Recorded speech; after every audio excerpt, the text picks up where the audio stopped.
It's kind of weird that I could say this. It's kind of weird that we're finally now at this one point. But today, we're gonna make efforts on the final age of my entire base. Really weird saying that, really weird that we're at this point, but yeah, I guess no point in putting it off, apart from explaining what this age actually is. Because like I mentioned last time, I really didn't know what to build here, so I had to think, I had a thought, and I was wondering, okay, we have a whole bunch of ages leading all the way up to the apocalyptic age. What could come after an apocalyptic age? Well, what sort of event in time could happen that could realistically lead from this age to another? But then I was looking across old DMs and old messages on Discord, giving me a whole bunch of ideas. And there was one that really stood out to me because, say, there was an apocalypse where entire cities would look something like this, and like, I don't know, zombies came out or something like that. And we're at the point where we just came from futuristic ages and things like that.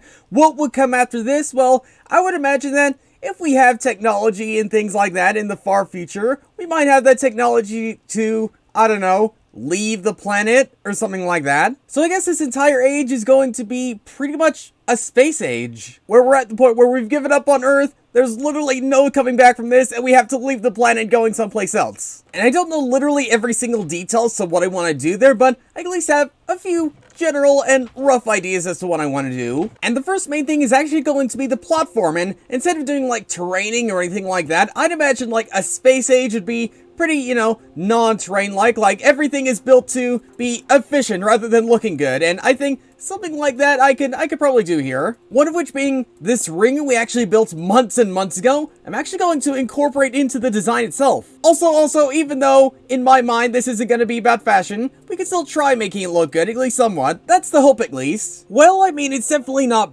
bad, but that doesn't necessarily make it good either. But not to worry, I have a plan. And phase 1 of the plan is making just an entire floor of white concrete. But don't worry, it's not going to be entirely white concrete. This is just going to be like, I guess, the framework, like the mantle where I can actually paint my picture or something like that. Or just insert other metaphor for just building in an entire floor with white concrete. This kind of looks like that middle creamy bit inside of an Oreo, doesn't it? But those Oreo vibes are going to be quickly hastened away because we're going to change some things up by first off adding this rim of smooth stone slabs around the outside. Okay, did that fix the Oreo feel? Let's have a look. Kinda. I mean, I'm seeing less of an Oreo here now, but there's still way too much Oreo feeling around here, huh? But I think I might have some ideas as to how I can redesign some things to give it that less Oreo feel and more space NASA slash, you know, whatever vibe we're going for here that's not related to Oreos. Well, after about an hour of throwing a mismatch of blocks on the ground, we have not an Oreo anymore. Huzzah! We have no longer the Oreo district age, whatever you want to call it. Instead, like a big NASA launching age of spaceness. They might be a bit of a workshop right now, but I think this entire place actually looks pretty cool. I did add a little bit of depth right here, even though I kind of wanted everything to be relatively flat, but I figured at least around the center we could have at least some form of, you know, indentation. But now that we have the foundations down, there's obviously a few things we need to add to this now. And literally the most obvious thing to add to a space age is actually a spaceship itself. And I've designed pretty much the most traditional spaceship you would ever see inside of like NASA or someplace like that. Or is it SpaceX these days? I literally don't know. Well, whatever space corporation you want to link this to, this is going to be literally the most traditional spaceship you'd probably ever seen inside of like any sort of space launching or anything like that. And I guess to simplify it, this part is actually going to be, I guess, like the main rocket part that's going to launch up the spaceship into the sky, that's going to detach itself from the main spaceship, if that makes any sense at all. Honestly, probably does. It's just, I'm doubting myself as to how I'm explaining this. It's kind of hard to tell where I'm going with this, maybe, but yeah, these are the two, like, side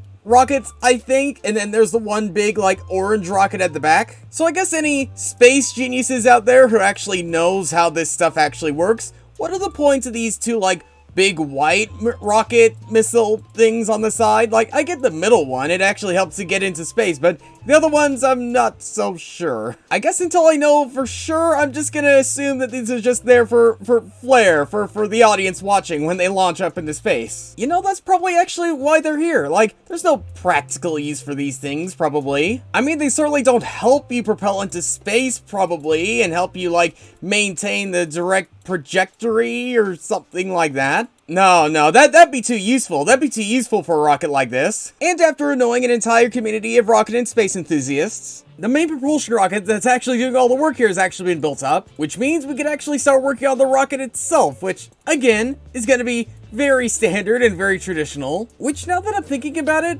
will rockets look like this, like, really, really far in the future? I mean, again, considering where we are in space and time, like, I don't think so, but at least as of what we know right now, I think that this will work. And if it doesn't work, then I've already built the design in a creative world. I mean, it'd be sad to let this design go to waste. I mean, come on. And who would really want to let a design like this go to waste? And okay, it's a little bit boxy if I'm honest, but I still think in the end, it still manages to work out pretty well. At least for the outside right now. For the inside, does need a little bit of work, as we can see, which is easier said than done, because at least for the most part, we've been building like pretty normal. Now we're gonna have to build like at an angle now. Like, imagine right here is where you're actually going to sit and actually gonna pilot this thing. Like, we're gonna have 2 seats like right here or something like that. Maybe an extra wall right here, and I guess maybe like some storage, a few blast furnaces over here, and some light. Obviously, can't forget about some light, and I think for now, this might be good enough for the inside. Maybe.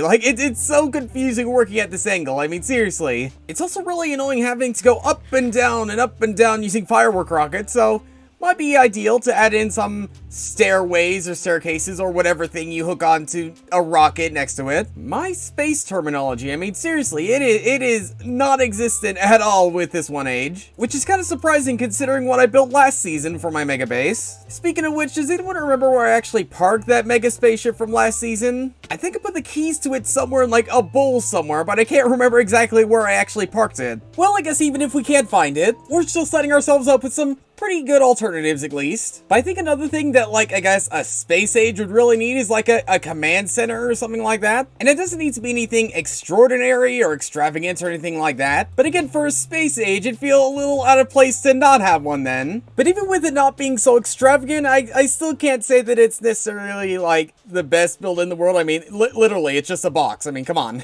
But still should be enough to actually get what I need done in here. Maybe a few desks and chairs around here. Actually, you know what? I have a really cool idea what we could add there. And it's something I really should have added to my base a really long time ago. Gotta get some of these, maybe a few of these. And yeah, let's just go around and map out the base. Like, we've never done this before, and I don't think I've ever done this, like, ever in a cosmic season, so why not do it now? That was the most nonchalant way of saying, let's do something I've wanted to do for like literally forever. Okay, I think I realize why I don't do this often, because it's really hard to tell where I've gone and where I've not gone. Okay, you know what? Let's start laying these things out just to get like a rough idea as to where I've been and how much more I have to go. I think this would go here, which means that this would go here, maybe. Yep, and then that goes there, that there, okay. We're getting some form of a picture. And then from the looks of things, we just have to go over here once. And if I remember, maybe on the edge of the modern age. Or, no,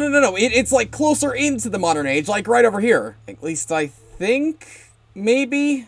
Oh, I'm so confused. I am so lost. How does Saber manage to do this every single season? And many more thumbling later. I think we've just about managed to do it, which means that's a good looking picture. That, I mean, not to pat myself on the back too much, but that is one good looking base right there. Also, it's kind of disheartening seeing just how much more stone there is around this one place, which means we still have so much more terrain we have to do left in this one base. But that's pretty much where the rest of the focus of this one base is going to be, because at least for right now, for the most part, I could see this space age part of the base pretty much completed. Again, maybe a few other things I have to do here, and of course, a few other things I have to do around the place, but for the most part, this last age is pretty much completed, and I wish the render distance was so much higher in realms, because I would love to just get an entire picture of this entire base, because honestly, we've been working on this thing for months and months now, and pretty much every single age has